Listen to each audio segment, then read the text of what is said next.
Christ is the truth, the way, and the life. Now playing a recital of Almighty God's Word.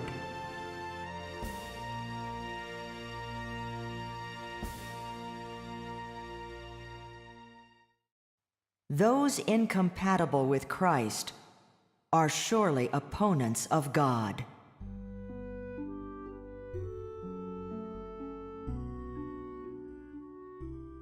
All men wish to see the true countenance of Jesus and desire to be with him. I believe that not one of the brothers or sisters would say that he is unwilling to see or to be with Jesus.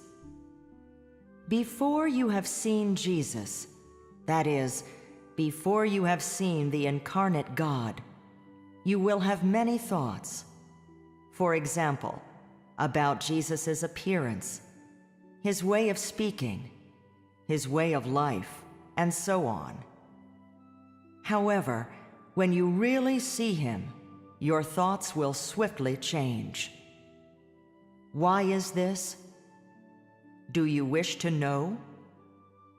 Man's thinking indeed cannot be overlooked, yet much less will the substance of Christ tolerate changes by man. You regard Christ as an immortal, a sage, but none regard Christ as a mortal with divine substance. Therefore, many of those who yearn day and night to see God are actually enemies of God and incompatible with God. Is this not a wrong on the part of man? Even now, you still think that your belief and loyalty are such that you deserve to see the countenance of Christ. But I exhort you to equip yourselves with more tangible things. For in the past, present, and future, many of those who come in contact with Christ have failed and will fail. They all play the role of the Pharisees. What is the reason for your failure? It is precisely because in your notions there is a lofty, admirable God. But the truth is not as man wishes. Not only is Christ not lofty, but he is particularly small. Not only is he a man, but an ordinary man. Not only can he not ascend to heaven, neither can he move freely on earth. And so, people treat him as an ordinary man. They do as they please when they are with him, and speak careless words to him, all the while still waiting for the coming of the true Christ. You regard the Christ that has already come as an ordinary man, and his word as that of an ordinary man. Therefore, you have not received anything from Christ, and have instead completely exposed your ugliness to the light. Prior to contact with Christ, you may believe that your disposition has been entirely transformed. You may believe that you are a loyal follower of Christ, and you may believe that you are most worthy to receive the blessings of Christ. For you have traveled many roads, done much work, and brought forth much fruit, so you must be he who receives the crown in the end. Yet there is one truth that you do not know. The corrupt disposition and rebellion and resistance of man are exposed when he sees Christ. And the rebellion and resistance exposed on such occasion are more absolute and complete than on any other. It is because Christ is the Son of Man and possesses normal humanity that man neither honors nor respects him. it is because God lives in the flesh that the rebellion of man is brought to light thoroughly and vividly. So I say that the coming of Christ has unearthed all the rebellion of mankind and has thrown the nature of mankind into sharp relief. This is called luring a tiger down the mountain and luring a wolf out of the cave. Can you say that you are loyal to God? Can you say that you show absolute obedience to God? Can you say that you are not rebellious? Some will say, each time that God creates my surroundings, I always obey and never complain. In addition, I hold no notions about God. Some will say, all the work tasked to me by God, I do to the best of my ability and am never remiss. Then I ask you this, can you be compatible with Christ when you live alongside him? And how long will you be compatible with him? 1 day? 2 days? 1 hour? 2 hours? Your faith is indeed commendable, but you do not have much steadfastness. When you truly live with Christ, your self-rightness and self-importance will be slowly exposed by your words and actions.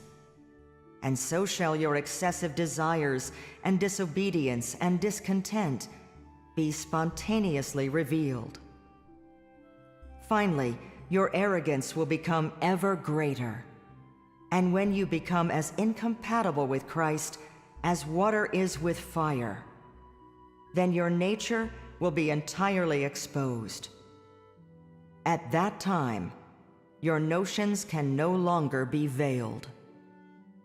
Your complaints, too, will spontaneously be expressed, and your vile humanity will be entirely exposed. However, you continue to disavow your own rebellion, and you believe that a Christ such as this is not easy to accept, and he is overly stringent with man, and you would wholly submit if he were a different, kinder Christ. You believe that there is a cause for your rebellion, that you only rebel against him when Christ has driven you to a certain point. Never have you realized that you do not regard Christ as God, nor do you have the intention to obey him. Rather, you stubbornly insist on Christ doing work according to your mind, and upon any work that has not been done so, you believe that he is not God, but a man. Are there not many among you who have contended with him in this way? Whom is it that you believe in? And how do you seek? You always wish to see Christ, but I exhort you not to exalt yourselves so. Everyone may see Christ, but I say none are fit to see Christ. Because the nature of man is filled with evil, arrogance, and rebellion. When you see Christ, your nature will ruin you and condemn you to death. Your association with a brother or a sister may not show much about you, but it is not so simple when you associate with Christ. At any time, your conceptions may take root, your arrogance bud, and your rebellion bear figs. How can you, with such humanity, be fit to associate with Christ? Are you truly able to treat him as God every moment of every day? Will you truly have the reality of obedience to God? You worship the lofty God within your hearts as Jehovah, but regard the visible Christ as a man.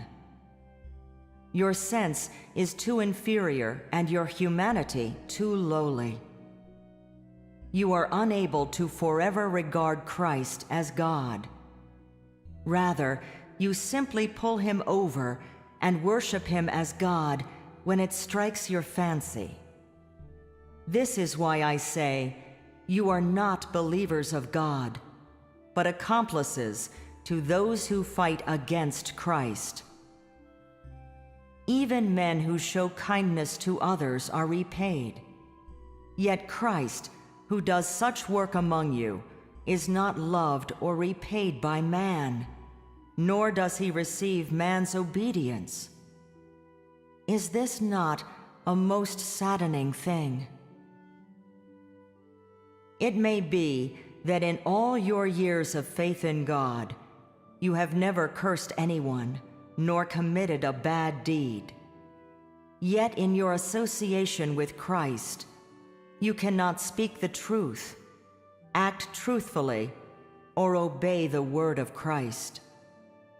Then I say that you are the most devious and sinister in the world.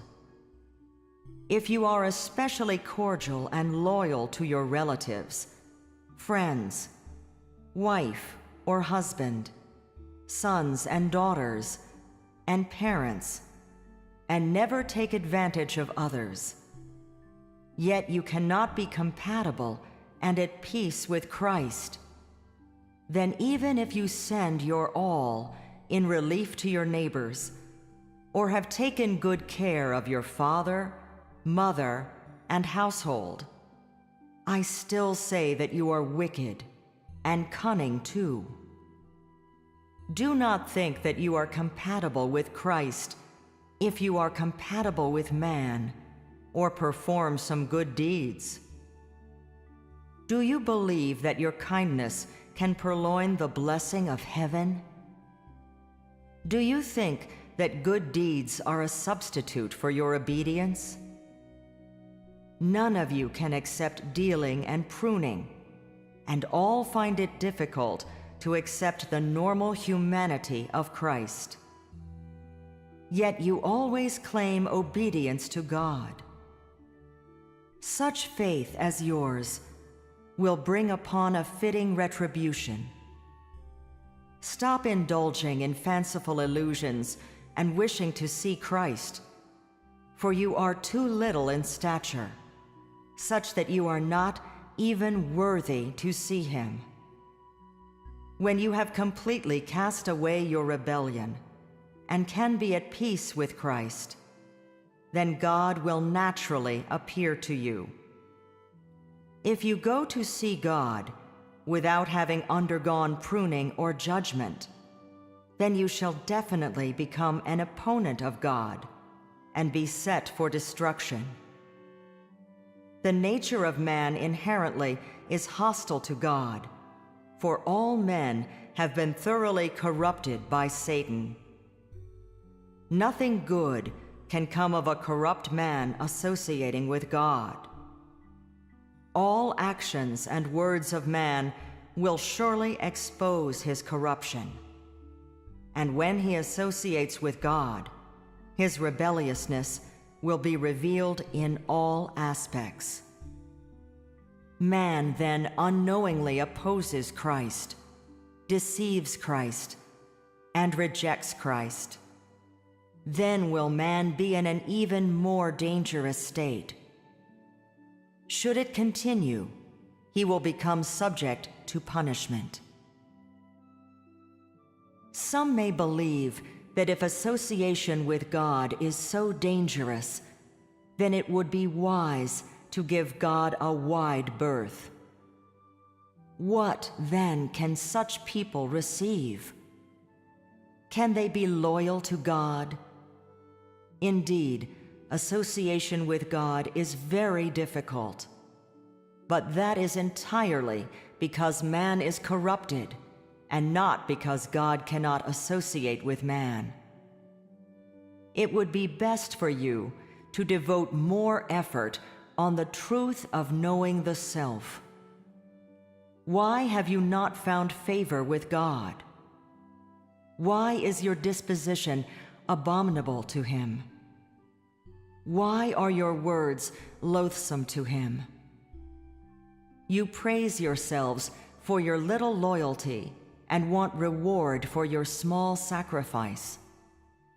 You look down upon others when you show a bit obedience and become contemptuous of God upon performing some petty work.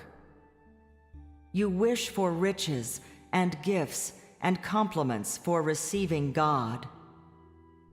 Your heart aches when you give a coin or two.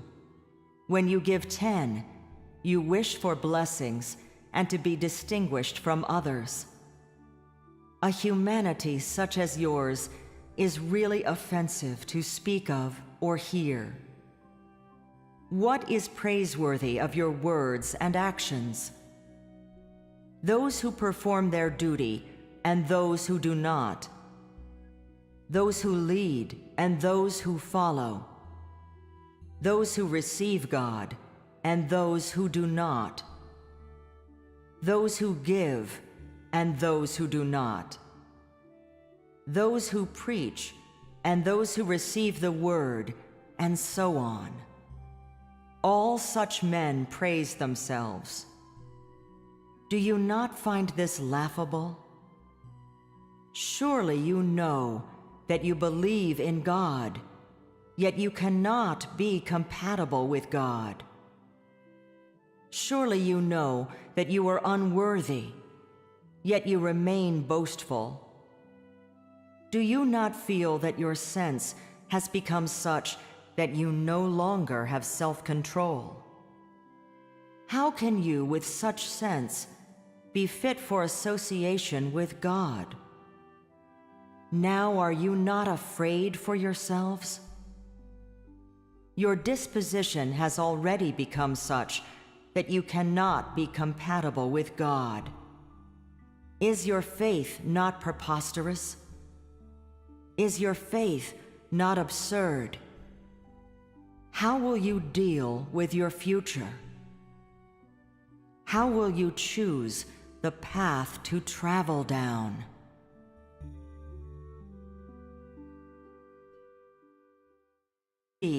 Or to be with Jesus. Before you have seen Jesus, that is, before you have seen the incarnate God, you will have many thoughts. For example, about Jesus' appearance, his way of speaking, his way of life, and so on. However, when you really see him, your thoughts will swiftly change. Why is this? Do you wish to know? Man's thinking indeed cannot be overlooked, yet much less will the substance of Christ tolerate changes by man. You regard Christ as an immortal, a sage, but none regard Christ as a mortal with divine substance. Therefore, many of those who yearn day and night to see God are actually enemies of God and incompatible with God. Is this not a wrong on the part of man? Even now, you still think that your belief Christ is the truth, the way, and the life. Now playing a recital of Almighty God's Word.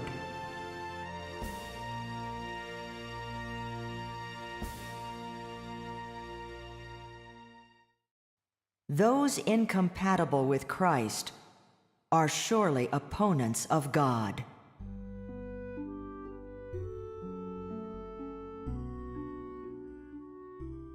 All men wish to see the true countenance of Jesus and desire to be with him.